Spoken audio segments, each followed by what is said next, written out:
Salut et bienvenue sur Pop Culture Expérience, le podcast qui revient en discussion sur l'expérience de la pop culture de nos invités, passée, présente et sûrement le futur. Je m'appelle Adrien Coche et j'ai créé en 2015 la première école de combat au sabre laser de France, la Saber League. Non, c'est pas une blague. Depuis toutes ces années, on a rencontré un paquet de personnes hyper intéressantes, connues, moins connues, pas connues, et on s'est dit que vous aussi, ça vous intéresserait de les rencontrer. Aujourd'hui, je reçois Julien Escalas, créa, designer, je vous laisse l'appeler comme vous voulez, en tout cas il est très fort sur Photoshop. On est évidemment revenu sur son métier passionnant qui l'amène à rencontrer de très nombreuses personnes et surtout à travailler sur de très nombreux projets, tous plus passionnants les uns que les autres. Beaucoup sur la pop culture, énormément sur la geek culture, mais parfois aussi en télé, sur des programmes très connus, et il va vous expliquer tout ça, c'est passionnant. On est aussi revenu sur sa passion pour la musique. Il a un groupe de rock zombie. C'est dingue, non ? Mais pas que. Et on a parlé de plein d'autres choses. C'est un épisode très dense autour de la pop culture. On a évoqué beaucoup de sujets. J'espère que ça vous plaira.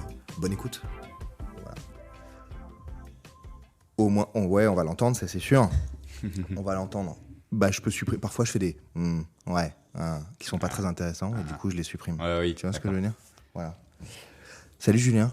Salut. Ça va ? Bien et toi ? On démarre ? Allez, on démarre. C'est vous cool. entendez peut-être la matasse qui tape sur la table parce que vous êtes chez moi. Et vous entendez peut-être mon chien aussi qui doit être là-bas en train de se prélasser. En train de dormir. Il va ronfler, il va faire des bruits de griffes comme ça par terre. Mais c'est pas grave, on aime bien.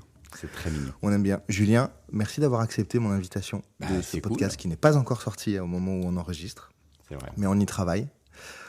J'essaie d'enregistrer 10-12 personnes pour pouvoir le distiller sur 6 mois. Ok, cool. Et pour donner un rendez-vous précis, parce que sinon ça va pas fonctionner. Enfin, j'ai pas d'objectif, on n'a pas d'objectif précis de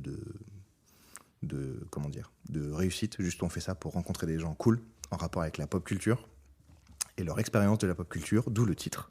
Une introduction incroyable qui s'appelle Pop Culture Expérience. Et on parle avec eux de leur expérience actuelle de la pop culture et de leur pop culture à eux, comment ils ont été piqués par le virus, si je puis dire. Après, il y a pop culture et pop culture. Et voilà. Donc, Julien, qui es-tu ? Oula, vaste question. Voilà, bonne journée. Bonne journée, merci super. À vous, au revoir. Non, Julien, je dis ce que j'aime bien faire, je dis comment je vous connais quand je vous reçois. Ouais. On s'est rencontrés sur plein de salons et plein de projets, d'événements et plein de projets. Ouais. Mais initialement, au tout début, tu me corriges si je dis des bêtises, tu travaillais pour une agence de com. Tout à fait. Geek ? Oui, c'était vraiment l'axe qu'on voulait pousser. Ok. Qui s'appelait Anador. Anador. Ouais. Avec Max. Max et Sophie. Max et Sophie. Ouais. Et en fait, tu nous as aidés quand on a lancé le projet de l'école de sabre laser. Je ne parle que de ça dans mes podcasts, mais en fait, c'est ce qui relie tous mes invités. En même temps, c'est comme ça qu'on s'est vraiment rencontrés. Voilà. Donc, en fait, tu as fait le premier logo. Les 2 premiers logos, en vérité. Parce je me rappelle que je pense que tu as rencontré Max dans un premier temps. Et ouais, j'ai rencontré Max par l'intermédiaire de Ulule, je crois. C'est possible, parce qu'on bossait déjà avec Ulule à l'époque. Et du coup, Max, on a travaillé en direct parce que moi, j'étais le directeur artistique de l'agence. Et oui, c'est ça. La thématique, elle était simple. C'était faire un logo dans l'esprit de Star Wars sans forcément crier Star Wars tout de suite, quoi. C'est un peu ça. Mais je sais pas si l'œuf ou la poule, si c'était déjà les bières et ensuite le logo ou le logo et ensuite les bières, parce qu'en très peu de temps on a travaillé sur pas mal d'aspects. Les bières c'est venu après. Hein. C'est vrai ? C'est venu après. Je crois qu'on a fait tout de suite les logos avant qu'on lance l'école, mais il fallait que ça aille très vite parce que fallait le lancer vite avant, je sais plus quoi. Bon bref, peu importe. Non mais on s'est rencontrés comme ça. Ouais. C'est ça. Julien, est-ce que tu as des super pouvoirs ? J'oublie beaucoup de choses. Ouais. vrai. Tu vois, heureusement que tu m'as restitué ce souvenir parce que en vrai, je suis incapable, surtout quand ça fait quelques années, je suis souvent incapable de me souvenir de ce genre de micro-détails. J'ai l'impression qu'on a de toujours micro-détails, mais c'est capital, tu rigoles ? C'est vrai, mais autant il y a des trucs, je me souviens très bien, mais tu vois, quand on bosse, quand on est en agence, tout ça, on rencontre beaucoup de gens, on rencontre beaucoup de projets, beaucoup de choses, et le point de départ, souvent, il est flou pour moi. Donc bon. Moi, pour moi, le point de départ, c'est celui-là. Donc ton super pouvoir, c'est d'oublier les choses ? Oh là, oui, complètement. Beaucoup trop ? Beaucoup trop, c'est une catastrophe. Le stress n'aide pas. Hein. Et ton pouvoir secret, c'est quoi de super-héros? D'être, je pense... Ah, tiens, tu me poses une colle. Hein? Mon super Tu peux pouvoir. avoir un super pouvoir. Des super blagues très nulles. Ah, ça c'est bien. un vrai super pouvoir. Et des jeux de mots éclatés. Éclaté, tu t'es pas fait mal? Non, pas du tout, mais Voilà. je sais pas ce que j'ai tapé. Vous êtes chez moi, ici, donc ça résonne beaucoup. Et il y a plein de trucs comme ça, là. C'est Une très, belle très table en sympathique. Voilà, une belle table en bois. Ouais. Non, c'est très sympathique. Donc, on n'est pas encore sur du gros studio, mais ça va venir peut-être. Ah, On je aura te des le super souhaite. micros. Bon, les micros sont pas mal, mais ça va bien se passer. Donc, tu sais oublier les choses. Et quoi d'autre, tu as dit, le deuxième pouvoir? Et des blagues de Et merde, des blagues de évidemment. merde. Avec des jeux de mots bien pourris. Ouais. Bien éclatés au sol. Bien éclaté, Mais du coup, oui. c'est bien. Moi, j'aime bien faire ça aussi. Oui, voilà, c'est ça. C'est-à-dire Mixer que... des mots ensemble pour que ça donne un nouveau mot. Exact. Et ça marche très très bien. Moi, j'aime écrire mal aussi, volontairement. Ah oui. Et, et créer un mot en mixant deux mots avec une orthographe absolument dégueulasse. Je fais ça aussi. Mais c'est peut-être aussi pour ça qu'on s'entend bien. Hein. Peut-être. C'est, Peut-être. ouais, il y a un gros... Enfin, il y a la partie publique, on va dire, Ouais. où il faut bien présenter, mais derrière, dès qu'on commence un peu à creuser, c'est le bordel. Et ça raconte des blagues de merde. Et c'est ça qui est bien, je trouve. Il faut Mais faire on un peut peu faire le ça temps pendant 1 heure. Hein. On a 1 heure à peu près Ok. sur ce podcast-là. Très bien. Donc, j'ai un fil conducteur. Mhm. J'ai 3-4 questions que je tiens à te poser, Ouais. mais qui sont des questions ouvertes Ok. en général. Et après, on va vers où on veut. Ok. Vers où ça nous fait plaisir, où ça te fait plaisir. Je dis ça Vers Dunkerque, par exemple. à tout le monde. Pardon? Vers Dunkerque. Par exemple, Ok. Dunkerque, en passant par Lille, Très bien. éventuellement. On pourra s'arrêter manger du fromage, Allez. si t'aimes bien. J'aime bien. Voilà, t'aimes quoi comme fromage? Bah, généralement, dès que ça pue, c'est très cool. Moi, je suis un peu fromage, aucun problème, pâté, saucisson, on y va, quoi. Et du coup, c'est pour tout, dès que ça pue, c'est très cool. Non. Non. C'est vrai que j'ai toujours bien aimé le fromage, mais t'as certains trucs, certains plats, j'ose pas, quoi. Comme Mais, quoi?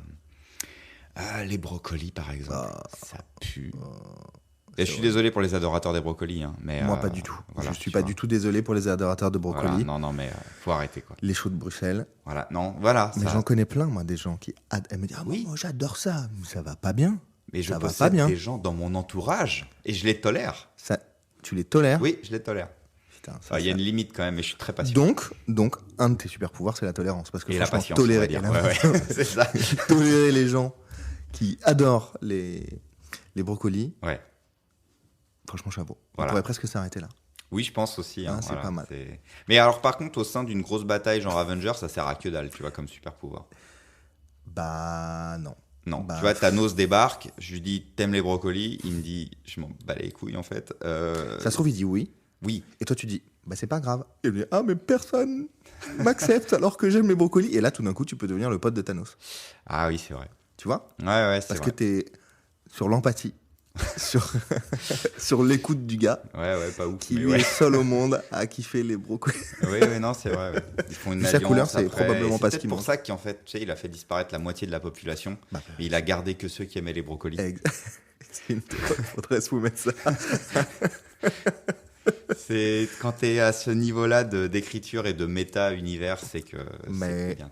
Quoi. Il dit qu'il n'y a aucune raison, mais je trouve qu'il y a toujours une raison, hormis ramener l'équilibre. Moi, je pense que la théorie du brocoli Ah, elle est bonne. est valable. Elle est très valable. Elle est On est valable. d'accord. La théorie du brocoli de Bruxelles, quoi. Ouais. Vraiment, ouais. Là, on Toute est cette bien. famille. Toute cette famille-là, des trucs qui puent et ça va pas. Parce que parfois, tu dis que ça pue et ça va. Ouais. Mais là, ça pue et ça va pas. Non. On s'égare un peu, mais c'est vrai. cool. On peut faire tout le podcast comme ça. Hein. Ça va être long pour les gens, peut-être. Ça va être un peu long Un parce que petit peu. là, on est vraiment sur de la blague très personnelle. Ouais. Julien, tu fais quoi dans la vie pour gagner de l'argent? Enfin, pour te payer à bouffer.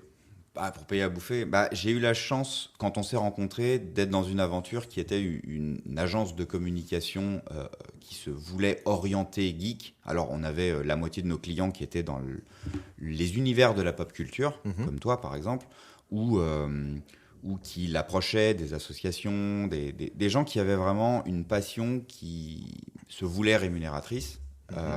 Mais à côté de ça, je faisais aussi des trucs beaucoup moins beaucoup moins sympa, beaucoup moins funky, beaucoup plus institutionnel ou autre. Et bon, il se trouve que cette agence a fermé, mais j'ai pu continuer de maintenir la barque en gardant des clients et en me creusant un petit terrier dans vraiment le milieu de la pop culture. Donc aujourd'hui, je pense que 99% de mes clients ont un intérêt, ont une accroche avec la pop culture, que ce soit dans des livres, de la vidéo, du YouTube, du Twitch, de la musique, tout et rien. Donc aujourd'hui, je suis très heureux d'être directeur artistique freelance et de pouvoir travailler essentiellement dans les cultures de l'imaginaire. Et on n'est pas beaucoup à faire ça. Non, vous n'êtes pas beaucoup. C'est vrai que moi, je lance pas mal de projets. Enfin, j'ai toujours plein d'idées de projets, etc. Et très difficile, déjà très difficile de t'avoir toi pour faire de la créa, parce que l'idée, c'est vrai. On a pas mal bossé ensemble quand même. Et après, pour trouver quelqu'un qui a une appétence pour ce milieu et pour ces cultures plutôt, qui comprend un peu le sujet et machin, c'est difficile à trouver, quoi. Difficile à trouver. Je pense qu'il y a plein de gens qui aimeraient se lancer, qui sont, je pense, très talentueux là-dedans. Mais c'est vrai qu'il y a des codes. Alors, c'est souvent, les codes tournent autour un peu de la licence. Est-ce qu'on a la licence ou est-ce qu'on n'a pas la licence ? Est-ce qu'on a le droit d'utiliser les logos et les images officielles ou est-ce qu'il faut qu'on les détourne ? Et donc, ça, c'est pour certains des très grosses contraintes. Parce que quand on peut pas utiliser, je sais pas, n'importe quelle image de Star Wars, par exemple, il faut réinventer Star Wars, ou pareil pour Zelda ou je ne sais quoi. Ouais. Et moi, c'est un domaine de création qui me fait plaisir et dans lequel je m'épanouis à tenter de m'approcher de ce qui existe déjà, mais à ma sauce et de manière du coup non officielle ou autre. Alors, je travaille pas que en non officiel, mais il y a aussi ce truc-là. Et pour beaucoup de gens, c'est un peu perturbant parce que on sait jamais où est la limite, parce qu'il y a toujours un petit peu l'épée de Damoclès des avocats qui pourraient tomber dessus et tout ça. Donc, le directeur artistique ou le graphiste a souvent une grosse responsabilité dans ce genre de truc. Après, juste créer des univers, je pense qu'il y a plein de gens dans plein d'agences qui le font. C'est juste que nous, on peut le faire, mais de manière vraiment proche avec les projets et c'est beaucoup plus intéressant. Je sais qu'il y a des gens qui ont bossé, par exemple, pour lancer des trucs de films de Jurassic Park ou autre. C'est très cool. Pardon. Mais par contre, c'est de la grosse agence, donc ils n'ont probablement pas la même liberté de création que moi je peux avoir ou que toi tu peux avoir au sein de ton projet, quoi. Donc, c'est clair. Donc c'est bon, clair. Voilà. Donc, grossièrement, pour les gens, et je sais, tu me dis si c'est chiant comme définition. Ouais, vas-y. T'es créa. Ouais. Ça va de dire ça ? Ouais. Ça va de dire ça. Sauf que t'es directeur artistique. C'est chef de la créa. Il y a non, plein mais de t'es créatif. Créatif. Mais du coup, pas que des visuels, tu fais aussi de la vidéo ou tu fais que des animations? Je monte de la vidéo. Ouais. Je dirige des montages ou des choses comme ça. Okay. Je fais de l'audio, de la voix off aussi. Ok. Du doublage? Pas encore. Vraiment de la voix off. Tu vas y venir? Ouais, j'aimerais bien. Okay. C'est un petit milieu. Mais déjà, j'ai pu me greffer dans le milieu de la voix off, soit institutionnelle, soit vraiment de la série audio. Ça fait plus de 15 ans que je fais de la série audio gratuite sur Internet et ça m'a amené progressivement à poser ma voix de manière professionnelle. Donc ça, c'est cool. C'est, je pense, 20% de mon activité jamais mort, je crois. Hein. Annuelle. C'est vrai. Ok, ami. Ah non, ça va. Non, il a ouvert les yeux. Il a ouvert les yeux. Tout va bien, il a ouvert les yeux. Ouais, bon, un peu mort quand même. Donc il y a l'audio, il y a la vidéo, oui, il y a la musique, il y a plein d'aspects. Mais vraiment, ce qui me fait le plus, ce pourquoi les gens viennent me voir généralement, c'est pour du graphisme, en effet. D'ailleurs, directeur artistique, chef de projet, machin, tout ça, c'est des trucs un peu pompeux. En vrai, je suis graphiste et j'ai, comme tu disais, une sympathie pour la pop culture. Mais bon, au bout de 10-15 ans de travail, on en vient à prendre des responsabilités, donc à diriger du graphisme ou autre, mais dans ma tête, je suis toujours graphiste, quoi. J'ai du mal à me présenter en tant que directeur artistique. Non, c'est bien. Attends, t'as une sympathie pour la pop culture ou t'es vraiment à fond dans la pop culture? Non, on préfère dire quoi? Pop culture ou culture de l'imaginaire ou culture geek? Pour moi, tout ça, c'est un peu la même chose. J'aime bien culture de l'imaginaire parce que le mot geek est tombé un peu en désuétude ces dernières années. Complètement. Tu joues à Candy Crush, t'es geek pour les gens, c'est très particulier. Et alors que quand on avait lancé Anador, ma précédente agence, on essayait de... C'était un peu le fer de lance, le geek, on essayait que ce mot résonne un peu plus. Mais il y a eu 3 étapes. C'était le geek, c'est ringard, le geek, c'est trop tendance, mais too much. Et là, du coup, maintenant, ça revient en désuétude parce que ça ne veut plus rien dire. Et donc, j'aime bien les cultures de l'imaginaire parce que, vraiment, moi, dans les projets que je gère, ça va dans tous les sens. Tu as plusieurs types de trucs, tu as plusieurs types de cultures, aussi bien tout ce qui est côté Japon, tout ce qui est côté médiéval, tout ça. Donc on peut vraiment... Et tout a des codes différents. C'est pas un truc... Enfin, voilà. Donc, ouais, les cultures de l'imaginaire, j'aime bien, mais par contre, il faut toujours expliquer un peu. Donc, le néophyte complet, genre, je croise mon voisin, il me demande ce que je fais, je dis, je fais des trucs un peu geek, un peu machin, et il me voit jouer à des jeux vidéo. Quand même, tu reviens, ouais. Quand même, tu reviens à ce mot-là. Les gens connaissent, mais du coup, ils ont forcément des a priori sur ce genre de choses. Ouais, voilà. Ouais, c'est sûr. Donc la pop culture, ça marche aussi comme définition. Pop culture, ça marche un peu pareil. Bien. Ouais. Mais c'est tellement vaste que je pense que les gens comprennent pas ce que c'est la pop culture. Ouais, parce que en vrai, ça veut dire culture populaire. Ouais. Mais ça peut être tout et n'importe quoi. Techniquement, dans les années 70, il y avait déjà une pop culture, dans les années 80 aussi et tout ça. Mais quand on parle de la pop culture aujourd'hui, vraiment, dans le sens où là, nous, on la discute, c'est, je sais pas, tout ce qui s'est passé au cinéma, jeux vidéo, littérature, peut-être sur ces 25 dernières années, qui vont chercher aussi plus loin parce que ça, évidemment, ça a des références beaucoup plus anciennes. Ouais. Mais quand on parle de pop culture, on est dans la tête des gens, c'est Marvel, c'est Batman, c'est ça, quoi. Bon, c'est très bien. En fait, les gens mettent la définition qu'ils veulent, tant qu'on se comprend. Moi, ça me va. C'est un peu ça aussi, mais enfin, c'est pas que Batman, en effet. Pop culture, non, je suis d'accord. C'est beaucoup plus large, c'est sûr. Je suis d'accord. Mais il y a tout un débat sur le manga. Oui. L'heroic fantasy et tout ça, où ça fait clairement partie de la pop culture. Certaines personnes jugent que le manga, c'est à part. Le manga, c'est le manga. La pop culture, c'est tout ce qui est un peu américanisant. Il y a débat, probablement. Dans le sens où il y a le mot populaire qui va avec, peut-être. Complètement. C'est peut-être ça aussi. Probablement, mais le manga est hyper populaire en soi. Donc, même peut-être plus, comparativement, probablement plus que Batman, peut-être, enfin j'en sais rien, mais en termes de lecture, je saurais pas dire, mais voilà, donc ça brasse tout ça, quoi. Et j'avoue que j'aime pas une définition, probablement que les gens ont leur définition, et moi je suis pour que tout le monde s'entende. On est dans le milieu geek. Voilà, on est dans le milieu. On est dans le milieu geek. Je t'entendais parler de son, de montage, je reviens un peu sur les trucs que tu as dit, hein. D'ailleurs, il faut savoir que juste avant qu'on lance l'enregistrement du podcast, Julien me dit « Mais attends, tu veux que je te montre comment ça fonctionne, si, ça et ça, pour que le son soit bien meilleur ?» Donc peut-être que le son est bien meilleur. Peut-être pas, en fait. Hein. On sait pas. Et peut-être pas. Ce qui est sûr, c'est qu'il va falloir que je l'édite de toute façon. Parce que comme la pièce résonne à mort, je pense qu'on t'entend dans mon micro. Ça va. Donc c'est pas grave, ça me prendra du temps. Il faut éditer les sons parce qu'il y a plein de gens qui lancent des podcasts et qui donnent le son brut comme ça, et du coup c'est inaudible. Le son, c'est hyper important aujourd'hui. Surtout on fait du podcast, donc c'est comme si on faisait de la radio quelque part. Ah oui, bien sûr. Et si je t'entends, je suis sûr que je vais réécouter, ça va m'énerver. Mais déjà le petit truc de faire baisser, tu vois, là quand je parle, du coup, en effet, ta piste là, elle est complètement baissée. C'est beau. Hein. Par rapport à ce que tu m'as fait faire tout à l'heure, la piste groove. Yeah. Moi j'aime bien faire un podcast aussi, je lance ça vraiment comme ça, de but en blanc. On acquiert vachement de compétences. Oui. Je trouve ça cool. Alors c'est des tout petits trucs, tu vois, mais si tu le sais pas, tu peux pas le savoir. C'est vraiment comme ça que moi j'ai appris l'audio. C'est en découvrant la musique avec des musiciens et surtout via les logiciels. Et quand je me suis mis à la série audio, donc j'avais 15 ans. Ça ne baisse pas du tout ma piste. Non, parce que du coup c'est toi qui es prio. C'est pas mal. Il faudra peut-être que je fasse l'inverse du coup, parce que comme l'invité parle probablement plus, là ça baisse complètement et je ne m'entends pas en résonance. Ouais, tu vois, c'est donc ça va me gagner du temps d'édition. Allez. Continue sur le son et la musique, c'est exactement là où je voulais en venir. Voilà, il y a 17 ans en fait, quand j'ai découvert ça, j'ai vraiment appris, moi, en testant les logiciels et en bidouillant plein de trucs. Tout simplement. Tout ce que tu fais au début. Comme un vrai geek. Oui, en ponçant le logiciel.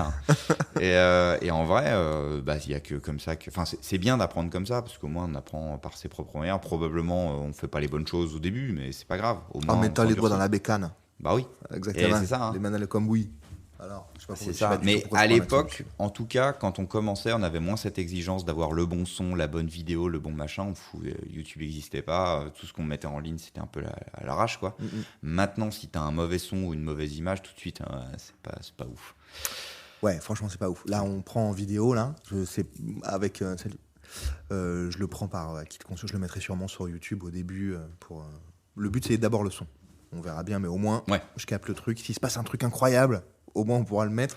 Le but, c'est d'abord le son. Je me suis dit, je double les supports, et puis on verra bien. C'est mieux, comme ça, tu as de la sécurité, quoi. Voilà. Avec la toute première, je l'ai fait sans micro. Du coup, j'avais le truc ambiant, ça n'allait pas du tout. Ça n'allait pas du tout. Ah oui. Je le sais, moi, évidemment, mais les gens qui écoutent et qui écouteront par milliers ce super podcast très, très intéressant ne le savent pas. Tu fais de la musique. Oui. On l'a entendu, là, t'as lancé le truc là comme ça. Tu fais de la musique depuis longtemps? Bah, depuis avant le graphisme, ouais. J'ai découvert la musique avec l'audio, ouais. Tu chantes? Ouais, alors ça... le chien aussi. Ouais. Oh, Camille. Bonjour. Oui, je fais dodo. Ça a mis du temps, mais ouais, je chante. Tu chantes d'abord ou tu joues d'abord? Ouais, je joue d'abord, mal. Et après, j'ai chanté parce que personne chantait mes trucs, quoi. Donc, fallait que tu chantes toi. Ouais, j'ai lancé un projet et bah, je savais pas comment amener. Ouais. Je chante un peu comme ça, en fait. Si on entend le chien, c'était un peu ça au début. Il a une vie vraiment difficile. C'est une cata. Lui, hein. C'est catastrophique, c'est Babine. Ouais. J'ai jamais pris de cours de musique. Okay. J'ai jamais pris de cours de chant. Du moins quand j'ai commencé tout ça. Okay. C'était vraiment autodidacte complet. Ouais, j'en mets. Et on apprend jamais. Il y a une grosse évolution. Ouais, après si t'as commencé il y a très longtemps. T'as quel âge? J'ai 30... Attends, putain, j'ai quel âge? J'ai 32 ans. T'as 32 ans? Oui. Putain, mais je me disais, il fait jeune, ce gars, depuis longtemps. Ouais. Et il fait toujours jeune, quoi. Oh. Bah, tu feras toujours plus jeune que moi, parce que t'es plus jeune que moi. Oui, bah voilà. J'ai mon doigt qui bouge tout seul. Ah oui. T'as vu? C'est beau, ça. Dis donc. Donc d'abord, tu as fait de la tu as joué, et tu as joué de quel instrument? J'ai joué de la basse. Et tu es toujours bassiste, principalement? Non. J'ai testé plein de trucs. Ouais. Comme quoi, par exemple? J'ai eu la chance de rencontrer, quand je suis arrivé au lycée, un super pote qui... ses parents étaient musiciens. Ouais. Du coup, j'allais chez eux et il y avait des tas d'instruments. De la batterie, de la basse, des claviers, des guitares, des trucs. Donc j'ai tout testé. C'était quelqu'un de connu parce que tu as dit j'ai eu la chance de rencontrer? Non, mais... juste cette personne-là, t'étais chanceux. Cette personne-là, en fait, cette famille-là, si je les avais pas rencontrés, je pense que j'aurais pas fait de musique. Tu vois, c'est marrant la relation de cause à effet que je fais. Débile. C'est ouf, hein. Forcément, t'as eu la chance, donc c'est des gens connus. C'est nul. C'est nul. Alors qu'en fait, t'as eu la chance. Pas vraiment de gens parce connus. Parce que c'est super de rencontrer des gens comme ça. Ouais. Vas-y, continue. Et vraiment, il y a eu ce côté rencontre. Et, parce qu'avant, moi, jamais je prends un cours de musique, jamais je m'approche de ça. Mes parents ont essayé de m'y mettre parce que c'était sympa, mais je voulais pas. Et j'ai vu ce côté cool via mon pote. Ouais. Et quand je suis arrivé dans le studio, putain, j'étais là, il y avait des machines partout, c'était genre la folie, quoi. Et j'avais envie de tout tester avec zéro connaissance de solfège ou autre. Et c'est pour ça que mes débuts en musique ont été extrêmement laborieux, mais eux, ils m'ont accompagné parce qu'ils m'ont montré des trucs, on a fait... Donc voilà, on a testé beaucoup, c'était un gros labo. En fait, pendant 5 ans, j'ai vraiment... de 2015 à 2020, ma vie, c'était un labo. Je faisais n'importe quoi. Et tout ce que je faisais, la plupart, je publiais sur Internet. Charmé. C'est encore sur l'Internet. Il n'y avait pas de jugement. Et c'est encore dessus ou pas? On peut retrouver? Maintenant, il faut enterrer parce qu'il y a des gens qui retombent dessus et c'est dur. C'est très, très dur. Mais vraiment, et si j'en suis arrivé à faire des trucs aussi sur Internet et tout ça, c'est parce qu'on publiait en s'en foutant complètement, quoi. Ouais. Et que ce soit de la musique ou des séries audio ou autre, ça nous faisait marrer, on publiait. On s'inspirait du Donjon de Nullbuck, par exemple, ou de groupes de musique qu'on écoutait, on faisait des trucs. Mais c'était nul. Avec le recul, c'était jeune. Voilà. Bah, c'est ce qui t'a mené là où t'es là. Voilà, complètement. Donc, c'est une base très intéressante. Mais c'est vrai que l'évolution, elle a été dantesque. Et à chaque fois, autour de moi, j'ai su m'entourer, j'ai su avoir des bonnes relations qui m'ont vraiment aidé à prendre du galon sur tout ça. Parce que seul, impossible de faire... 1/10 de ce que je ferais aujourd'hui, quoi. Et c'est quoi que tu fais aujourd'hui? Du coup, donc, j'ai créé un groupe de musique qui s'appelle Magoyonde. On a sorti 3 albums. Le troisième va sortir le 28 octobre 2022. Il est là. Il est là, juste à côté. Donc, il faut savoir que quand on a commencé, on était dans notre chambre, 2015 et tout. Il n'y avait même pas le projet. Puis ensuite, en 2007-2008, j'ai créé le projet Magoyonde. On a enregistré notre premier album dans une cave, si tu veux, un peu à l'arrache. Là, on a fait un crowdfunding pour le dernier. On a levé 62 000 €. On a enregistré avec un orchestre symphonique. Il y a plus de 100 musiciens sur l'album. L'évolution, elle est pour nous dantesque. Surtout qu'on c'est celui-ci dont tu parles ? C'est celui-là, c'est Necropolis. Parce que celui d'avant, moi j'ai ça. Ouais. C'est ça que j'aime, moi. Ça, c'est Crypt Show, donc c'est un double album qui est sorti en 2019. Tu avais fait un crowdfunding là-dessus aussi ? Ouais, on avait levé 20 000 €. J'ai participé à celui-là. Pour ça, pour celui-là. 20 000 € double album, et là, on s'est lancé sur le. J'ai un vinyle de ça. Ouais, exact. Ouais, on l'a fait en vinyle aussi, ouais. Il est au bureau. Et on en est très fiers. C'est un album qui a été vraiment fait en. C'est là-dessus qu'il y a la boutique du suicide là. Comment ça s'appelle ? Le magasin des suicides. Le magasin des suicides. Je la kiffe celle-là de ouf. Je sais pas pourquoi. Elle est très jazzy, ouais. Je l'aime beaucoup. Et tu vois, tout ce qu'il y a dans ces disques, ça représente vraiment toutes les rencontres qu'on a pu faire et toutes les influences qu'on a depuis toutes ces années. Parce qu'il y a aussi bien du rock, du métal, du jazz, du blues, du ce que tu veux. Il y a hormis la thématique zombie. Monstre, pardon. Ouais. Vous explorez tous les styles musicaux. Ouais, on se fait plaisir. Et ça, c'est cool. On chante en français et en plus, on explore un peu tous les styles. Français. Okay. Et depuis le début que je fais de la musique, j'ai toujours chanté en français. Parce que on chantait des bêtises au début. On chantait vraiment des chansons un peu rigolotes, un peu marrantes. Catacombe.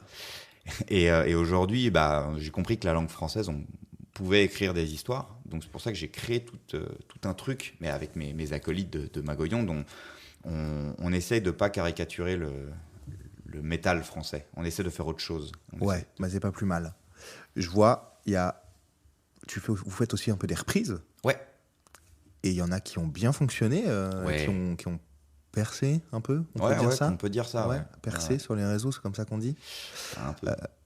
Ouais. En gros, qui ont beaucoup de vues, quoi, beaucoup d'écoutes. Ouais. Ok. Moi, je me souviens notamment du Pudding à l'arsenic. Ouais, exact. Et je vois aussi Soyez prête que j'ai. Soyez prête. Ouais. Tu nous racontes un peu, puis après il y a beaucoup de musique dans ta vie en fait. Il n'y a pas que il y a que de la musique, que de la créa pop geek quoi. C'est la musique pousse la créa. C'est-à-dire que quand j'ai pas de musique, j'ai du mal à me concentrer, j'ai du mal à travailler en fait. Donc je travaille en permanence en musique, je fais tout. C'est ce que tu aimerais faire tout le temps, la musique ? Comment ? C'est ce que tu aimerais faire tout le temps, la musique ? Si ça peut être, oui, éventuement. Je dis pas que, en fait, je serais toujours dans des trucs créatifs et la musique est un biais de création pour moi, donc. Mais si je pouvais, que ça pouvait prendre un tout petit peu plus de place, ouais. Et d'ailleurs, c'est aussi pour ça, je rebondis, mais qu'on fait des reprises. C'est parce que quand on développe un univers comme celui de Magoyonde depuis bientôt 13-14 ans, je crois, et qu'on a nos chansons à nous, nos textes à nous et tout, c'est difficile de percer. Donc, de temps en temps, on fait des reprises, mais on n'en fait pas trop non plus. J'essaie de faire des reprises qui s'incluent vraiment dans notre univers. Donc, le Pudding à l'arsenic, voilà, on a plusieurs chansons qui tournent autour des monstres, de l'apocalypse, de machin.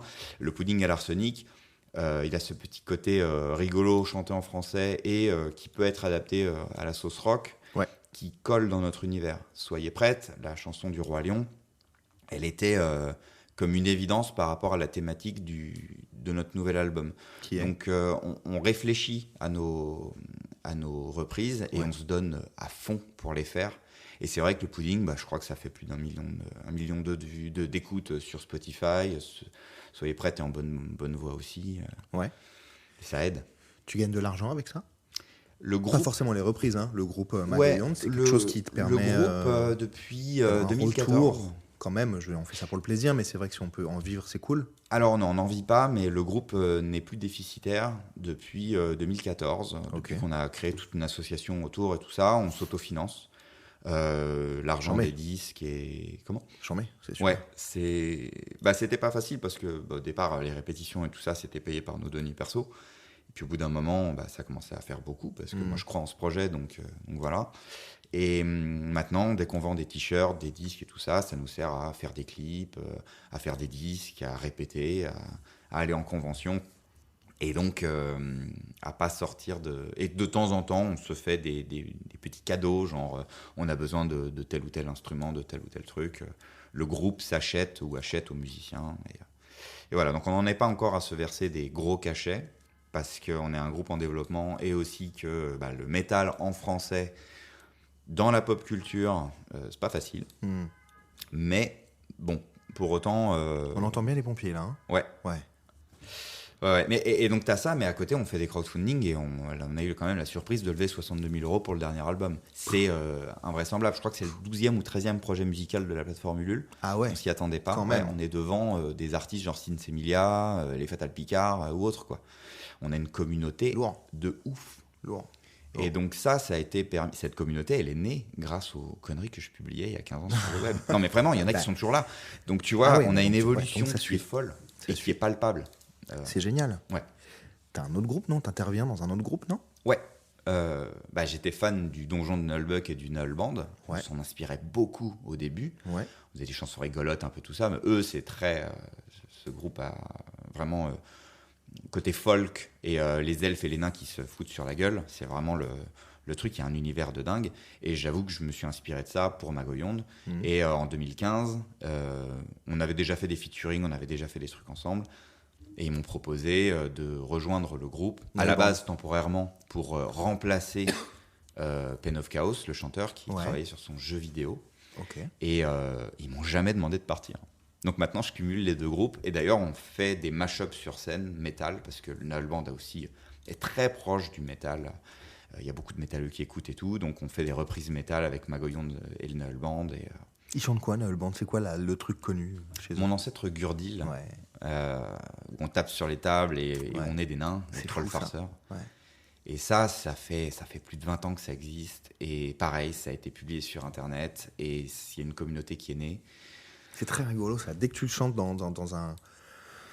Parfois, on va boire des coups après les cours de sabre laser ou autre chose. Tu vas dans une convention, machin. Il y a toujours un con qui le lance. Et sous la montagne... Et voilà. on y va, et je sais pas, et c'est toujours très entraînant. Et les gens qui connaissent pas, en fait, on dirait une chanson de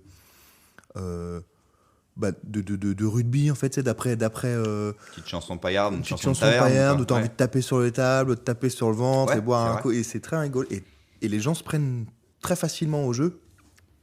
Parce que tu tapes sur la table, en fait, c'est ça qui est rigolo.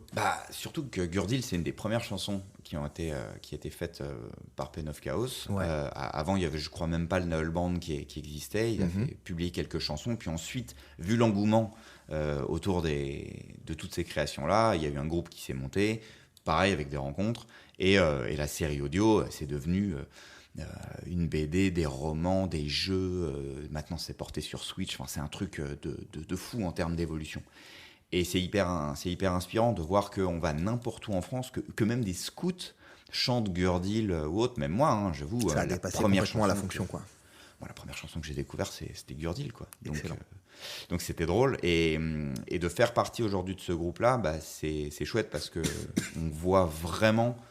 une communauté, on rencontre des gens qui sont full passionnés, quoi. Et ça fait plaisir, voilà. C'est clair. Donc tu tournes, en fait? Ouais. Tu tournes vachement? Ça devient dur, parce qu'il y a beaucoup de choses à mêler dans ma vie, entre Magoyonde, le Null Band, le boulot. Mais ouais, on tourne, on fait des gros festivals, on fait des petites salles. Ça. J'avais vu. On est un peu partout, on nous invite. Et c'est quoi les gros festivals?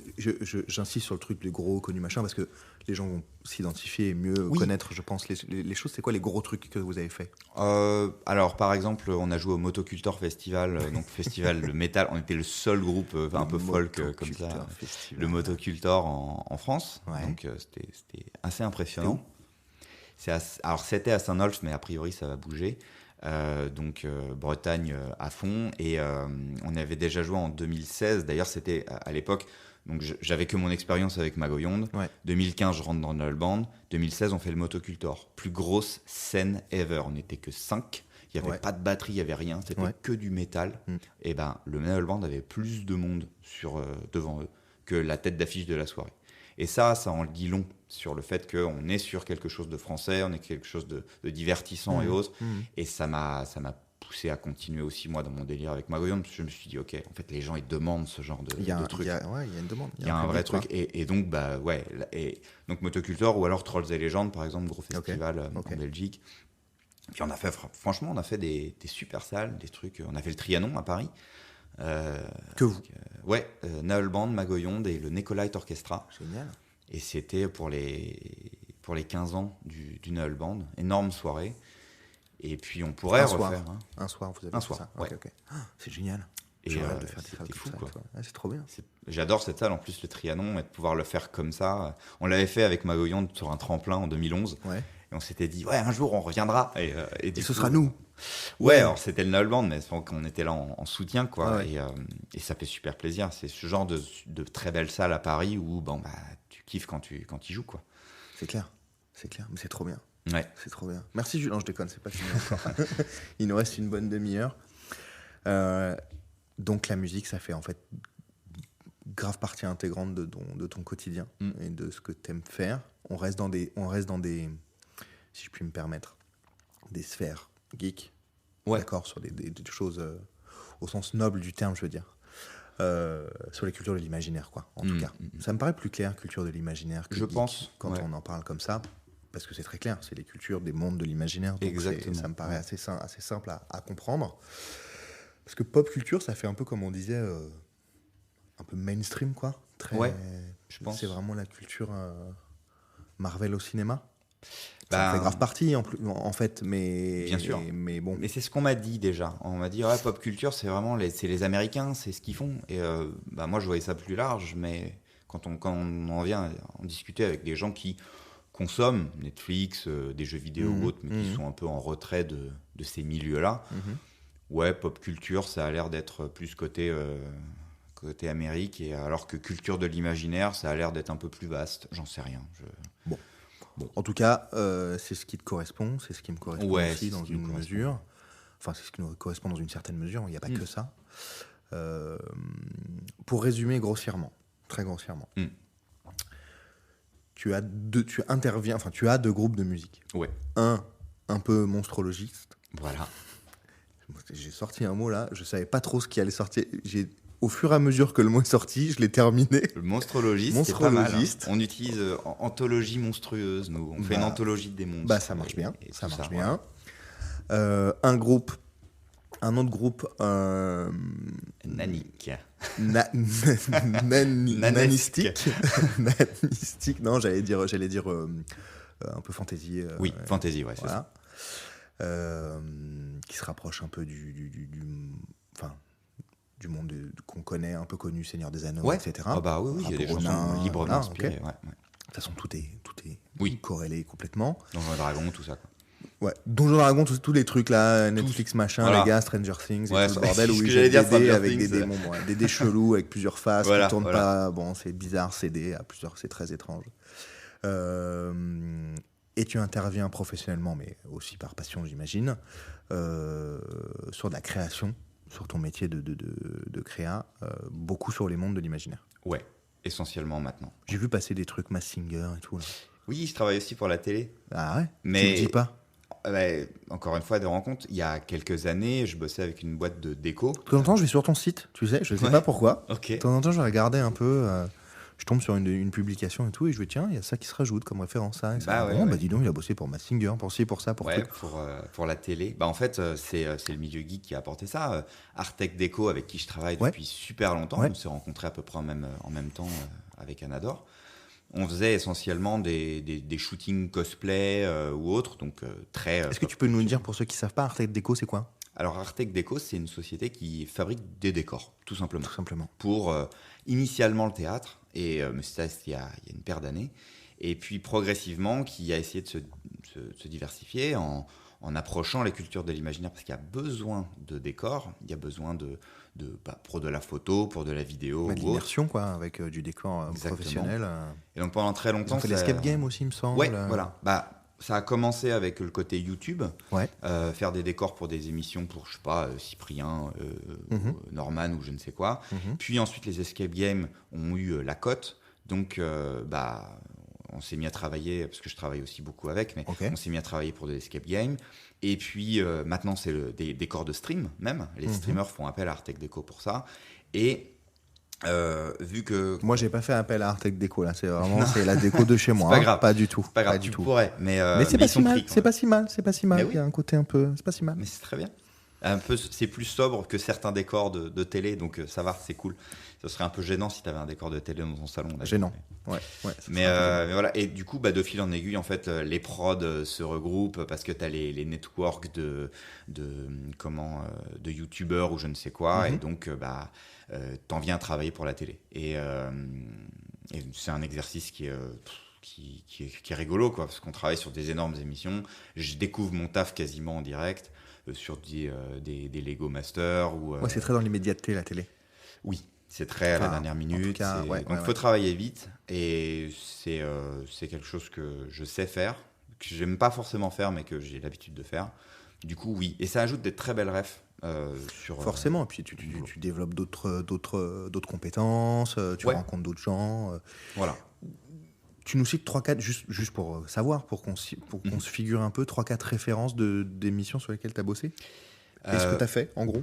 Oui, alors, on a parlé de Massinger. À chaque fois, je fais du décor additionnel. Donc, c'est-à-dire tous les décors qui sont imprimés ou qui sont montés, qui sont sur le plateau. Il n'y a pas de décor 3D, il n'y a pas de short. Donc, toi, tu l'as dessiné.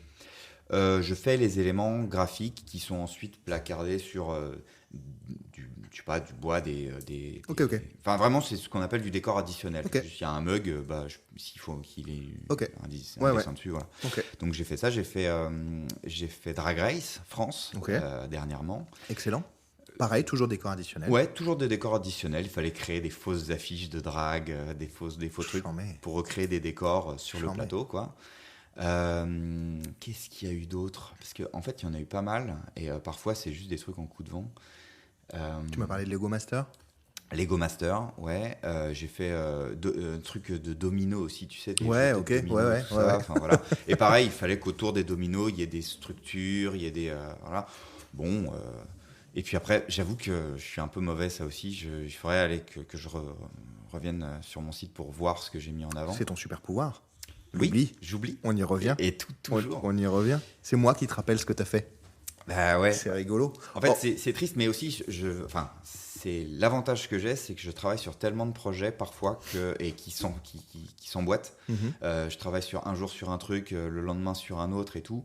Et que quand un projet, généralement, il se termine, j'ai pas le temps de me reposer, qu'il faut déjà que je passe à un autre. Et puis de temps en temps, je dis ah putain, ça s'est sorti. Bon donc c'est une chance inouïe que j'ai parce que j'ai beaucoup de collègues qui sont plus dans l'attente des projets.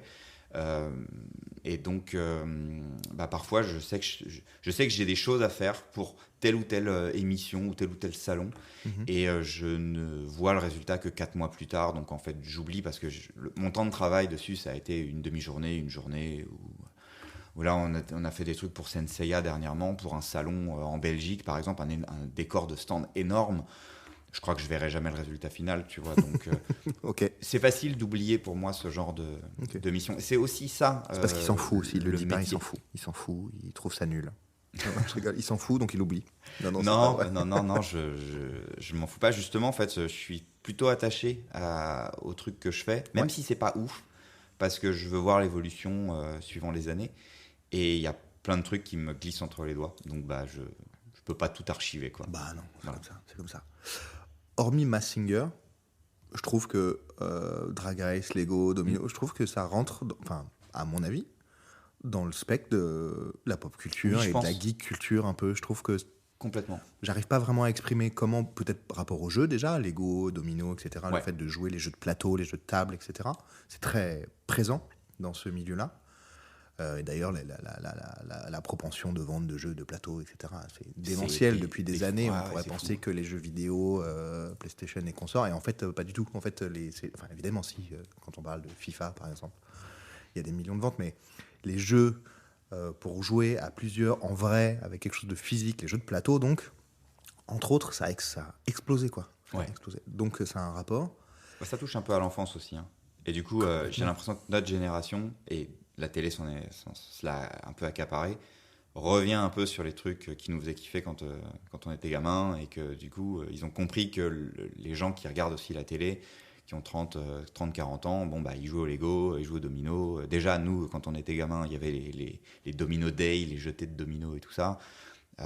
Du coup, bon, ça recycle un peu, quoi. Mais ça touche une corde qui est plutôt cool. Drag Race, je pense pas, mais par contre, je suis super content qu'il y ait cette ouverture en France. Et ça fait. Moi, je suis très heureux d'avoir participé à ce genre de truc. Alors, je sais pas si on peut dire que le côté drag, c'est la pop culture. Par contre, j'ai l'impression que dans la pop culture, on est très tolérant. On essaye de moins d'être tolérant. C'est exactement ce que j'allais dire. Sur l'ouverture d'esprit. Sur l'ouverture d'esprit. Et donc, ouais, c'est chouette, vraiment, d'avoir. Le côté accueillir tout le monde sans condition, en fait. Ouais. Je pense que c'est très induit dans cette culture-là. Étant donné que tu vas chercher un peu aussi tes valeurs dans les mondes de l'imaginaire, etc. Et qu'on est très sur des alors, il y a plein de trucs pas comme ça, mais très ouverts sur toutes les cultures et les races et les machins, parce qu'il y a plein de sujets de race dans les cultures de l'imaginaire, les nains, les elfes, les ci, les ça, les machins. Alors en effet, parfois ils s'entendent pas, oui, mais, bon. Mais souvent à la fin ils s'entendent. Et il y a un truc comme ça. Je reviens sur un truc que tu m'as dit, vous avez entendu ma table. Il est là. Qu'est-ce qui te fait... Tu parlais des émissions de télé qui nous rappellent un peu l'enfance, qui nous faisaient kiffer l'enfance. Et du coup, on a fait bien 40 minutes sur ta pop culture du moment. Ouais. Mais c'était quoi, toi, ce qui te faisait kiffer quand tu étais enfant ? Parce qu'il y a aussi la pop culture d'avant. Ouais. C'est ça aussi qui m'intéresse. Les deux m'intéressent tout particulièrement, mais savoir comment t'es venu là. Qu'est-ce qui t'a piqué, qu'est-ce qui t'a fait kiffer, de quoi tu te rappelles, malgré ton super pouvoir de l'oubli. Qu'est-ce qui te faisait kiffer quand t'étais enfant ? Pourquoi t'en es là ? Tu viens d'où, en fait ? C'est quoi ton accroche à la culture de l'imaginaire ? Ça vient d'où ? Je pense que le truc que j'ai le plus poncé quand j'étais enfant, c'était les Batman, la série animée Batman. Okay. L'esthétique gothique, sombre. Je pense que c'est un des jouets que j'avais le plus, plein de Batman différents et tout ça. Beaucoup de Lego aussi. Okay. Ça, c'est un truc, j'ai récupéré les Lego de mon père et j'ai commencé à jouer avec. Et après, dans ce que je regardais pas mal, il y avait Dragon Ball, il y avait en fait tout le Club d'eau, tous les minicums, M6 Kill et tout Club ça. Voilà. Okay. Donc il y avait plein de dessins animés, mais il y en a vraiment qui sortaient du lot. Et il y a toute cette base-là. Mais à côté, il y avait aussi les Tintins, par exemple, ou les Astérix. Et d'ailleurs, c'est, je pense, les Astérix qui étaient enregistrés sur des cassettes par mon père que j'ai récupéré derrière.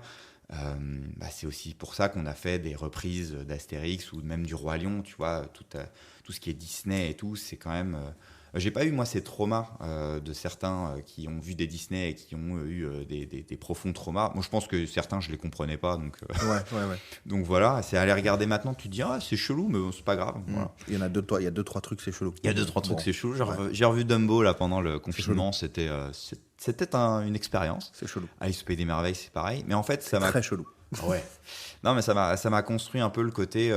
On peut raconter plein d'histoires, quoi. Et je lisais beaucoup de bandes dessinées. Je me suis mis à la littérature vraiment que plus tard, avec Harry Potter, par exemple, ou Tolkien. J'ai lu Le Seigneur des Anneaux plusieurs fois. Enfin, j'ai lu le début plusieurs fois. Puis après, je suis repassé sur Le Hobbit et j'ai tout lu, la grosse édition bien, bien énorme, quoi. Et ça, j'avais, je sais pas, 12-13 ans. Et, j'aime bien la manière dont c'était raconté. Et du coup, quand ensuite, en cours de littérature, on passait sur des Zola ou des choses, tu sais, un peu classiques, quoi, ça me dérangeait pas. J'avais la flemme, mais ça me dérangeait pas, quoi. Donc non, la pop culture, ça a toujours été très présent, mais surtout visuel. Beaucoup de films, beaucoup de dessins animés. Et c'est le côté vraiment livre est venu que plus tard. Ouais, parce que tu parles de... moi, j'ai retenu Batman. Ouais. C'est tout de suite ce que tu m'as cité, en premier. Ouais, je pense. C'est vraiment un truc Batman, qui est loin. Et tu parles de visuel. Tu m'as parlé de de la série. qui est même encore aujourd'hui plébiscité comme étant un des meilleurs supports qu'il y ait eu pour ce personnage, enfin pour cet univers-là autour du personnage. Et tu m'as parlé de l'ambiance gothique, etc. Pourquoi qu'est-ce que ça t'a fait? Pourquoi ça te touche? Pas dire. C'est fou. Parce que c'était vraiment noir quand même. Hein, c'est très noir, ouais. Pour un dessin animé. Ouais, même pour des enfants. C'était une série qui était oui, c'est pour ça. Pour les adultes, même s'il y avait des vannes et tout ça. Mais je sais pas, il y a des personnages tellement hauts en couleur. Le Joker ou tous les méchants dans Batman, t'as une espèce de sympathie pour ça. Et je ne sais pas ce qui fait que quand on est enfant, on est attiré par tel ou tel courant artistique ou couleur ou autre. Mais c'est aussi pour ça que j'ai bien aimé Star Wars. Il y a peut-être un côté sombre. Je les ai vus relativement jeunes. Et même, il y a un côté merveilleux dans les premiers Harry Potter et tout ça, mais spécifiquement sur Batman, je sais pas. Peut-être qu'il y avait des rediffs et que du coup, je les voyais régulièrement.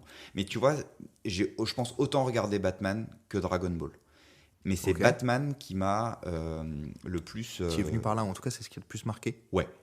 Et pourtant, Dragon Ball, c'est très coloré, ça part dans tous les sens, ça se bastonne, il y a des vannes, il y a des trucs, c'est chouette, quoi. C'est long. Ouais, c'est long, mais bon, pour moi, Batman en soi, si on se fait toutes les saisons, il y a un à moins, mais je sais pas, et ça a toujours été, hein, ça a toujours été Batman, ça a toujours été ça. Puis après, la découverte des grands films, genre Jurassic Park ou autres, je sais pas, il y avait tu sais, il y a une esthétique des films des années 80-90. Complètement. Qui est un peu l'image un peu sombre, avec la vraie péloche, le vrai... La musique. Il y a un truc un peu authentique. Ouais. Et t'as la musique et tout ça, et quand tu regardes ça, je sais pas, moi, je suis tombé dedans, quoi. Et j'ai pas su l'expliquer. Et j'ai eu aussi ce truc-là avec les James Bond. Ouais. Je sais pas. En fait, il y avait un ou deux James Bond chez moi en cassette. Et puis à un moment, ils ont commencé à sortir tous les trucs en DVD, genre tous les mois. Et c'était soirée pizza DVD James Bond systématique. Ah ouais. Et je les ai bouffés. J'ai grave accroché les James Bond, même les anciens, surtout les anciens d'ailleurs. Ouais, il y a un truc. Alors on suit le personnage, on voit que oui en effet, il a des travers, il a des machins, mais t'en as un, GoldenEye par exemple, mais il m'a marqué, la musique m'a marqué, le charisme de Pierce Brosnan, et puis le côté truc qui te... Le scénar de ce film est fou, quoi. Fou. Voilà. Fou, même les comédiens, les acteurs qui ont été choisis pour ce film-là sont dingos. Ça a donné lieu à un jeu vidéo, je sais pas si tu l'as joué. Oui, sur 64. Bien absolument sûr. Dingo. Un des meilleurs enfin, je sais pas, c'était fou, quoi. C'était fou. Alors, évidemment, quand tu le regardes aujourd'hui, les décors, il n'y a rien et tout machin, mais en fait, pour l'époque, c'était vraiment non, il y avait un vrai truc. Il y avait un vrai truc, quoi. Et les gens, ils rejouent aujourd'hui. Et ils vont le porter sur Switch, je crois, d'ailleurs. J'ai vu ça. Je n'attends que ça. Voilà. Ma Switch, j'ai acheté la Switch que pour jouer à Zelda, celui d'avant, là, Breath of the Wild ou un truc comme ça. Breath of the Wild. Ouais, Breath of the Wild. C'était chambé, mais je l'ai acheté que pour ça. Et du coup, avec là, il y a un abonnement Nintendo Switch, tu peux racheter plein de jeux. Donc j'ai racheté le truc Nintendo, Super Nintendo, etc. Et j'ai racheté le pack, là, il n'y a pas longtemps, des Tortues Ninja, gars. Ouais. Les Tortues Ninja, gars. J'ai pas le temps de jouer, mais ça me donne tellement envie. Gars, c'est fou. Oui, t'as l'impression de jouer sur une borne d'arcade. Et il y en a un qui m'a marqué. Je suis venu aux jeux vidéo par ça, moi. Par celui-là. Aux jeux vidéo, pas forcément à la pop culture, mais vraiment aux jeux vidéo. Il y a un Tortue Ninja sur NES. Vraiment le cube gris, pour ceux qui ne connaissent pas. Vraiment le cube gris, où c'est hyper mal modélisé. Et il est injouable. Injouable. Et je me suis dit, je vais l'acheter maintenant et on va voir, avec mes super compétences de jeux vidéo maintenant, si pas du tout.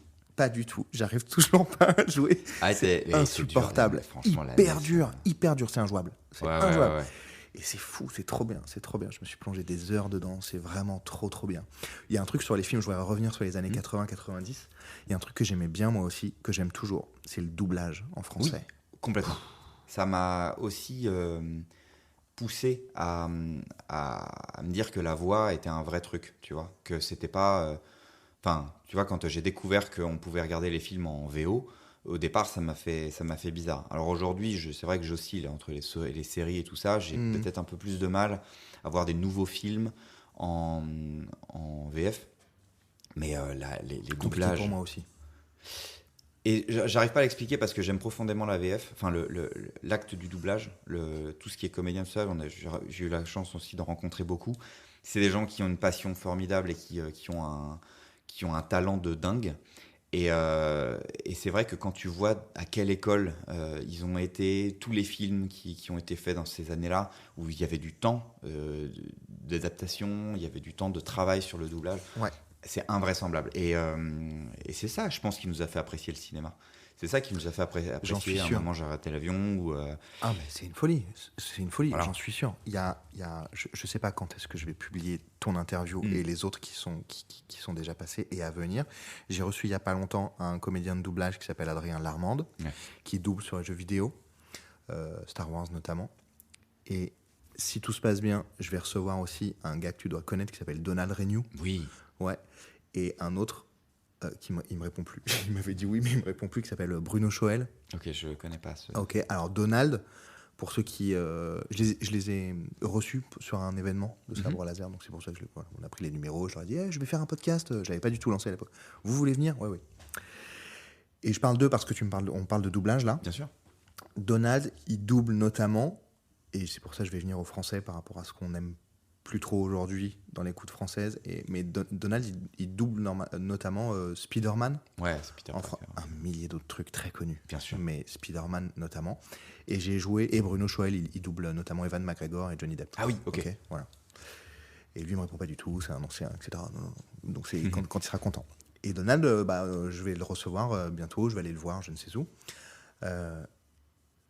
Et il double aussi les jeux. Il est vraiment la voix française. C'est la même voix. Il y a une continuité dans la voix. Et c'est ça que je trouve ça incroyable. Et je trouve vous irez voir ceux qui nous écoutent là. Il est très actif sur les réseaux sociaux, sur Twitter notamment, dans la promotion de cette discipline artistique en fait, qu'est le doublage. Et quand je joue aux jeux vidéo Spider-Man, etc., j'entends. Je savais pas que c'était lui. Je l'avais jamais rencontré avant. Il est hyper juste dedans, et je le joue en français, moi, Spider-Man, je joue en français parce que sa voix, je sais pas, ça colle à mort avec la voix que j'entendais à l'époque, qui était probablement pas lui, mais enfin, ça fait très longtemps qu'il double, mais alors qu'il est assez jeune, en fait.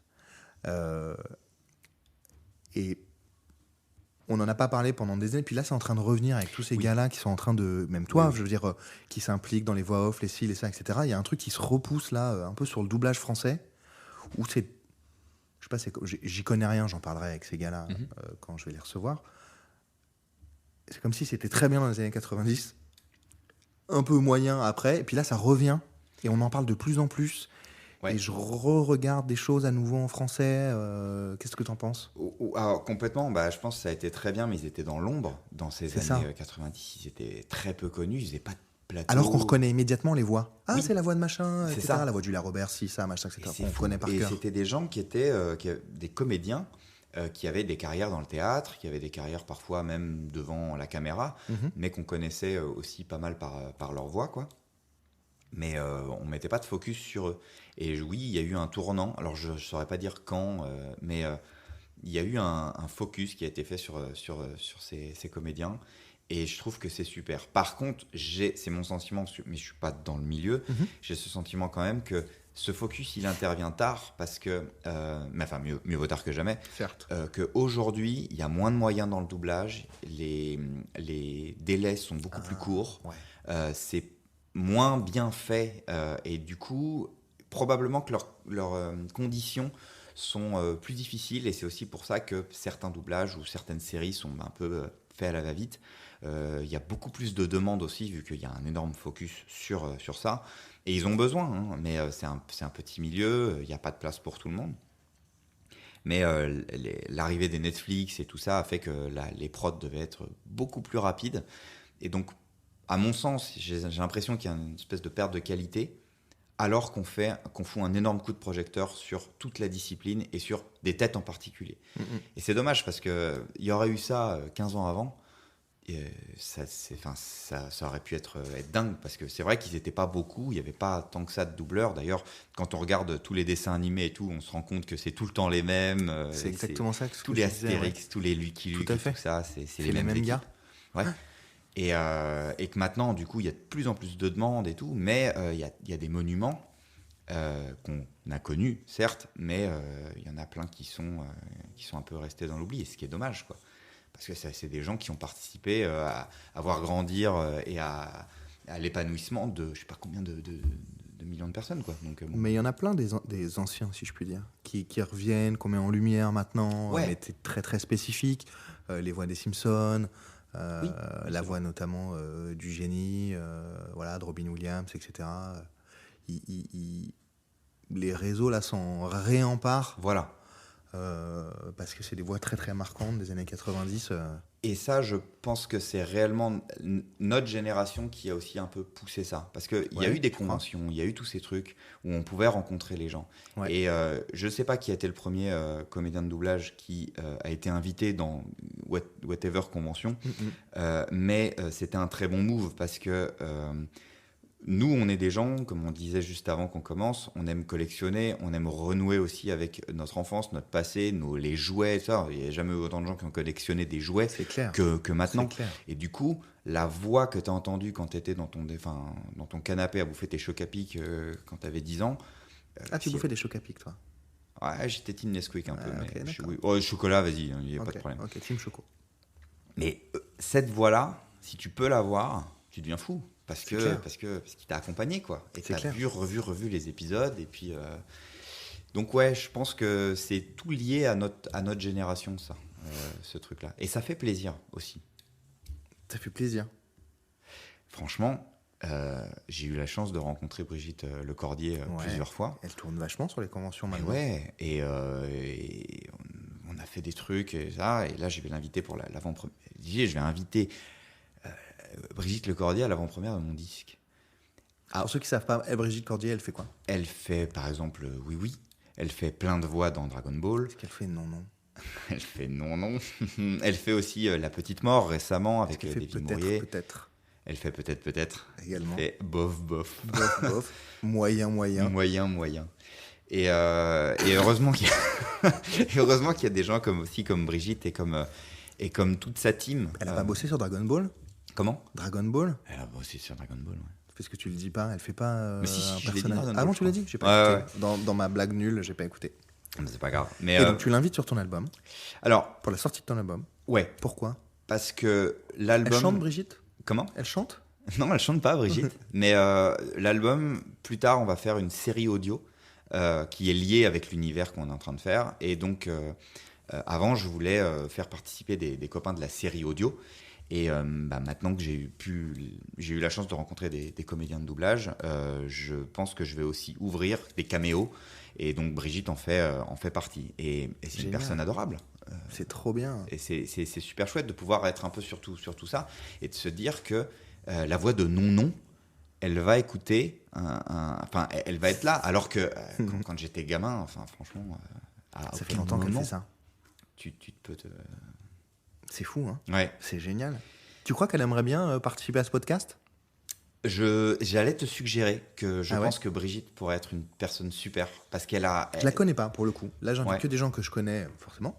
Mais parce que niveau pop culture, ça doit être elle fait énormément. Une bible incroyable de la pop culture, quoi. Complètement. Parce que quand tu fais des voix comme ça, forcément, tu as un attrait. Je veux dire, il doit y avoir quelque chose. Elle va nous parler de choses dont il s'amuse. Elle bosse beaucoup.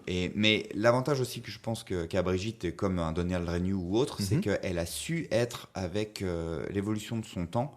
Ouais. Et que du coup, elle se prête, elle fait du Twitch. Ils sont pas le même âge avec Donald, hein. Je sais, mais c'est pour ça. Plus en fait. Âgée. Brigitte, elle a sa chaîne Twitch. Elle participe à des. Allez suivre Brigitte sur Twitch, c'est cool. Elle fait des trucs les cassos ou autre. Il y a vraiment tout un. Certes, c'est une voix, mais elle est dans tellement de trucs tellement cool en France que elle doit avoir aussi une carrière à mettre dans ton micro qui doit être très très sympa. C'est une super geek en fait, de ouf. Je pense. À mort. De toute façon, à partir du moment où tu as été dans le club d'eau Dragon Ball, machin. Au sens noble du terme, de fou quoi. C'est bon quoi. Maxi geek. Elle l'a vu. C'est trop bien. Elle a vu le truc arriver et je pense même par rapport C'est elle presque. Bah oui, c'est sûr. En France. Ah, il y a elle, il y a Richard Darbois. Oui. Et peut-être un autre gars. Benoît Alman. Voilà, exactement. Très grand monsieur. Et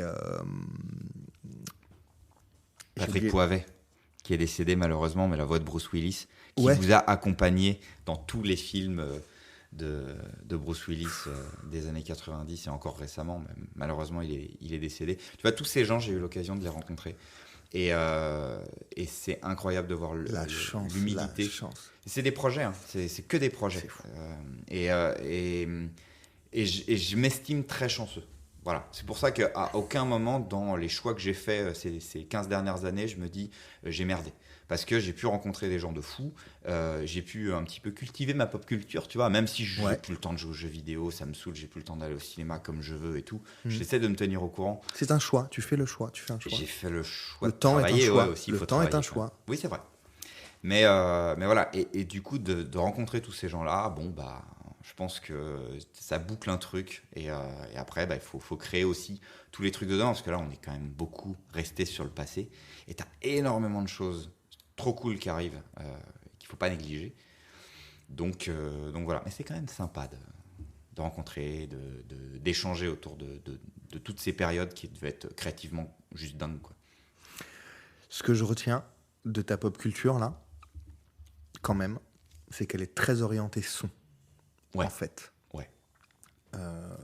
T'es très dans l'audio, la musique, la voix. T'es très, très là-dedans. Donc, peut-être qu'on va se revoir pour un podcast ou un autre format et que tu vas me dire, bah là, je sors de l'Olympia, j'ai doublé un gars super connu. J'en sais rien. C'est très orienté son, quand même. Ou en tout cas, c'est peut-être ces dernières années, ça a l'idée à ça, mais... En plus, vu que j'y suis venu de manière complètement hasardeuse... Oui, c'est ça, ça s'est fait juste. Ouais, j'arrive pas à l'expliquer. Pourtant, j'ai pas une famille, tu vois, où on écoute trop de musique, qui sont super mélomanes et tout ça, mais aujourd'hui, c'est vrai que même les jeux vidéo, quand j'ai commencé et tout... je réécoute des musiques genre de GoldenEye, de Nintendo 64 ou des Mario, des Zelda et tout. Bah ouais, complètement. Et ça m'étonne pas de voir aussi que ces musiques un peu à l'arrache, enfin le son était pas ouf, mais que tu as des concerts symphoniques qui sont faits. C'est dingue, c'est dingo, ça cartonne. Ça cartonne et voilà. Et donc ouais, je pense que tout est très lié avec le son et que moi je deviens sourd demain. Je pense que j'ai de grosses difficultés juste à créer en fait, à m'enfermer dans une bulle. Tu serais peut-être pas le seul. Complètement. Au niveau de la surdité, ça devient un peu difficile du coup. On est d'accord. Ouais. Mais tu vois, tu as des très grands artistes qui n'ont pas forcément une audition parfaite. Je me considère pas du tout comme un grand artiste, loin de là. Mais sans ça, c'est un peu de l'essence que pour moi, le son et l'audio et la musique. Ouais. S'il y a plus d'essence, la bagnole elle avance plus, quoi. Pas mal. Voilà. Pas mal. Tu parlais de Twitch là, juste avant. Ouais. Tu suis beaucoup de choses sur Twitch? J'ai peu le temps, mais je suis les trucs avec. Ouais, un homme qui a pas le temps. De temps en temps. T'as pas le temps. Je regarde beaucoup ce que fait Domingo, les popcorn et tout ça. Je trouve ça très sympa. J'allais te demander en fait si tu voulais recommander quelque chose que tu suivais en ce moment, un peu sympa, pas forcément sur Twitch d'ailleurs, mais comme tu as parlé de Twitch. Ouais. Moi, je suis pas du tout consommateur de ça. Bah, je connais très peu en soi. J'ai fait pas mal d'habillage pour des émissions. Ouais. Et puis je regarde une émission et puis après je passe à autre chose parce que c'est du contenu qui est fait souvent le soir ou en journée ou quand je travaille ou autre. Donc j'ai hésité à ouvrir une chaîne Twitch. Mais en fait... sur quelle thématique? Autour du groupe de musique. De faire des trucs et tout. Mais c'est tellement de boulot. Tu viendras peut-être? Ouais, mais il faut que mon emploi du temps s'allège. Oui, tu verras bien. Comme YouTube, tu vois, tu te dis tu vas essayer de faire des trucs sur YouTube. Au gré Bah, c'est pour ça que moi je filme comme ça. Je me dis, on fait un podcast, de toute façon ça double contenu, j'ai rien à faire de particulier, je vais un peu l'éditer. Mais même le podcast, tu vois, pendant une période j'en faisais beaucoup. Et tu y participais beaucoup ou tu as créé des podcasts? J'ai co-créé des networks de podcasts. Ok. Et donc via la série audio. Et j'étais à la technique sur des podcasts. Ou alors j'ai même une entité qui s'appelle Blueprint où on fait du podcast, on fait du marketing autour du podcast et tout ça. Bon, bah, on n'a pas le temps de travailler dessus en ce moment, mais... Faut que tu me donnes des conseils, du coup. J'ai plein de trucs à apprendre de toi sur le podcast, la technique et tout, quoi. Pour que le son soit encore meilleur. Peut-être la promotion du podcast, je ne sais pas. Il y a plein de choses. Et en vrai, tu vois, je me sens un peu rouillé parce que y a eu les confinements, il y a eu tout ça, et du coup, j'ai pas eu le temps de... Enfin, tout avance très vite. Et donc, c'est difficile de se tenir à la page de tout. Et donc, parfois, c'est bien d'être un peu en retrait et juste de regarder ou de consommer. Donc, sur Twitch, je ne peux pas vraiment te recommander de choses. Il y a des chaînes que je regarde un petit peu de temps en temps, mais c'est pas... Tu consommes du podcast ? Du podcast, oui. Parce que là, pour le coup, pour bosser, dans les oreilles, plus facile. Ouais. Moi, je fais beaucoup ça, donc j'imagine que si toi, t'es très pris... C'est un peu ma radio, quoi. Sur un écran. Ouais, c'est ça. Et du coup, vas-y, est-ce que tu as une reco d'un podcast, hormis Pop Culture Expérience ? Un que j'adore, c'est Un bon moment de Kian Kojandi. Merci. Tout le monde te le dit. Merci, personne ne me le dit. Ok. Personne ne me dit ça. Merci, c'est fantastique. Parce que je trouve que ce genre de discussion, ce genre de découverte complètement décomplexée et tout ça, c'est cool. C'est 2 personnages qui sont très chouettes, Kian et Navo, et on en apprend plein. Tu les connais ? Pas du tout. Mais je trouve que via leurs vidéos, ils transmettent quelque chose de très très sympathique. C'est drôle parce qu'en écrivant un peu le conducteur de cette émission de podcast, j'avais mis à la fin, je suis très consommateur d'un bon moment à fond, et très consommateur de Kian et Navo globalement. Quand ils sortent un truc sur YouTube, là, le Hot Ones où ils ont récupéré la licence. Bon, voilà, je suis très consommateur de ces gars-là parce que c'est bien, en fait. Enfin, moi, je trouve ça bien. C'est quali. C'est très inspirant. À plein d'égards. J'écrivais à mon petit conducteur, à la fin, je dis, tiens, on va demander à l'invité s'il n'a pas une petite reco, etc. Et en fait, je pense que je me suis directement inspiré involontairement parce que je suis très consommateur. Il le demande systématiquement. C'est vrai. Systématiquement, il demande qu'est-ce que vous suivez en ce moment, machin. Et j'y ai pas pensé. Et du coup, je dis, ça fait copier-coller, machin. Et je me dis, non, en fait, je me suis inspiré. Enfin, je tire mon inspiration de ça. Mais c'est pas une question non plus. En vrai, c'est bien. Parce que je trouve que aussi dans nos milieux, un peu, on est un peu égocentré. C'est difficile aujourd'hui de recommander des choses sans qu'on ait l'impression d'avoir une espèce de sponsor ou d'intérêt. Oui, tout à fait. Ou de je ne sais tout quoi. À fait. Et du coup, juste de dire qu'est-ce que tu écoutes ou qu'est-ce que tu fais en ce moment, c'est quoi en ce moment je trouve que c'est sympa, quoi. Et il y a plein de créateurs, de youtubeurs ou même sur Twitch. Sur Twitch, c'est plus facile parce que tu as un dialogue constant, mais ils devraient faire ça. Parce que ça met en avant, parce que... Bon, alors nous, on n'a pas à mettre en avant Kian et Navo, évidemment. Mais non, pas du tout. J'aime bien. Mais c'est pas forcément pour le but de les mettre en avant. Moi, j'ai l'impression que ça fait partie de ta pop culture, en fait. Oui, c'est quoi ton truc du moment ? J'écoute ces gars-là. Si ça peut... Bon, je pense qu'ils n'ont pas besoin d'aide, en particulier eux, Kian et Navo. Mais si tout d'un coup... ce podcast fonctionne très bien et que ça peut aider un gars, machin, c'est super. Mais je trouve que du coup, ça en dit un peu plus sur ta personne, ce que tu recommandes. C'est surtout ça, moi, qui m'intéresse. C'est vrai, ouais. Qu'est-ce que tu écoutes en plus ? Là, je me doutais pas du tout que tu allais me citer un truc comme ça. Mais parce que je trouve que c'est très, très, très, très grand public. Oui. À mon sens, ça fait des millions de vues et tout. Et en fait, pas spécifique par rapport aux cultures de l'imaginaire. Oui. Et du coup, je trouve ça cool. Je trouve que ça donne un peu plus de... ça donne un peu plus de toi, en fait. Ouais.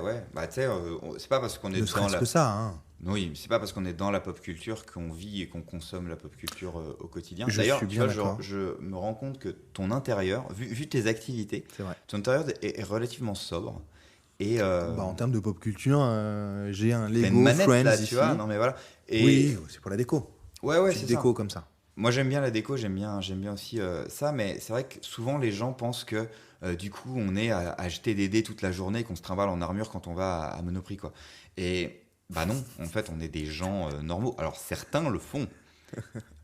Je voudrais des yaourts, en armure et tout. Donnez-moi du saucisson. Ouais.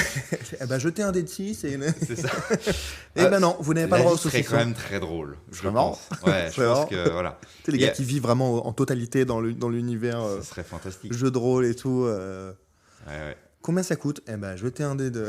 C'est ça. Hop. Malus parce que vous êtes moche. Voilà. Désolé, vous n'avez pas du saucisson Justin Bridou, vous avez du saucisson Marc Repère. Ouais.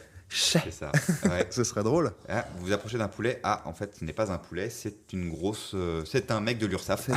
Désolé. Ça va, Camille ? Oui. Oh là là. Oh là, ma vie est très très dure là. Donc Kian et Navo, un bon moment aussi. Je suis très consommateur de ça et je pense que je me suis involontairement directement inspiré pour la question là. Je réécoute de temps en temps des bons moments. Parce que t'as pas entendu des trucs les premières fois, j'aimerais réécouter. Et c'est vrai qu'en fait, il pose tout le temps la question. Donc je pense que c'est directement inspiré de ça. J'ai hésité à l'enlever en me disant que c'était du copier. Et en fait, non, c'est cool. Non, c'est bien. En fait, c'est cool. En plus, un bon moment, je trouve que ça... Bon, il y a de plus en plus de gens qui écoutent du podcast en France. Ouais.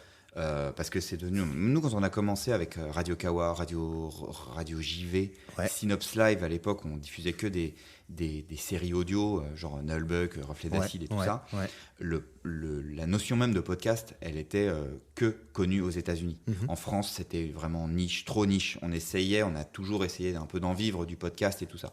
Et de voir qu'aujourd'hui, des grandes têtes comme en fait n'importe qui fait du podcast, même les grands chefs cuisiniers font des podcasts. Je trouve que c'est super parce que comme ça, tu vois, il y a des opportunités, des gens qui se lancent et surtout c'est un média typé radio qui est super agréable à entendre. Il y en a pour tout le monde. On n'est pas obligé de suivre la grille des programmes qui passent à la radio, même si c'est aussi sympa.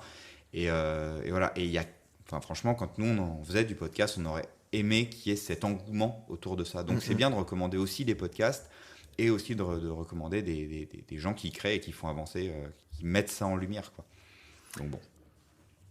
Je suis assez d'accord avec toi. Je pense qu'il n'y a pas grand-chose à rajouter à ce que tu viens de dire. Le podcast est un média créatif, libre encore. Oui, c'est bien.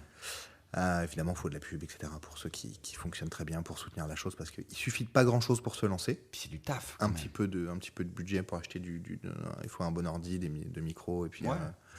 mais après, si tu veux soutenir l'effort, c'est sûr qu'il faut un peu plus d'argent de studio pour avoir encore des meilleurs sons, etc. etc. Ouais, mais juste l'idée, ça fait que tu fais pas rien non plus dans ta vie. Tu vas à la recherche, tu vas à la rencontre de gens, tu parles de ça trucs. Ça peut créer des opportunités en plus, des rencontres, des accointances. Exactement. Tu aimes bien ce mot. Tu aimes bien ce mot, j'adore ce mot. L'accointance. On dirait presque un nom un début de mot de fromage, la concoyote. Ah. La concoyote. Je vais prendre de l'accointance et de l'abondance. Hein, oui, c'est ça. Tu vois, l'accointance, exactement. Je vous mets une petite lichette d'accointance. Ça finit 24 mois. Bien, ça passe, hein. Et tu reviens sur les fromages. La boucle est bouclée. Je peux te poser une question ? Bien sûr. Quel est ton fromage préféré ?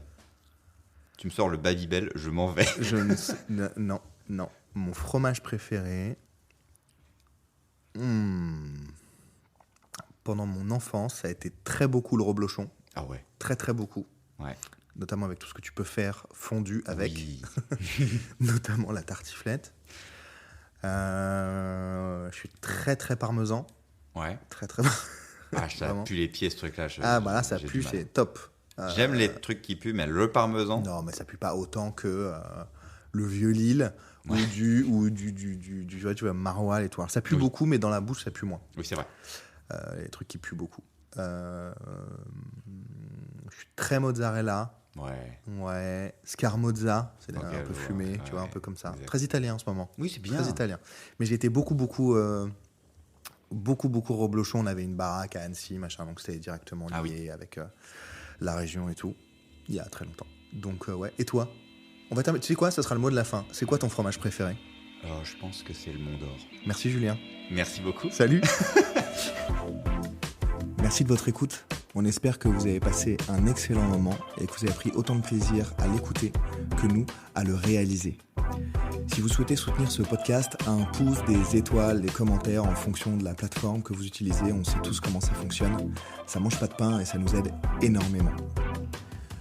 Je vous donne rendez-vous dimanche prochain pour une nouvelle Pop Culture Expérience. Salut!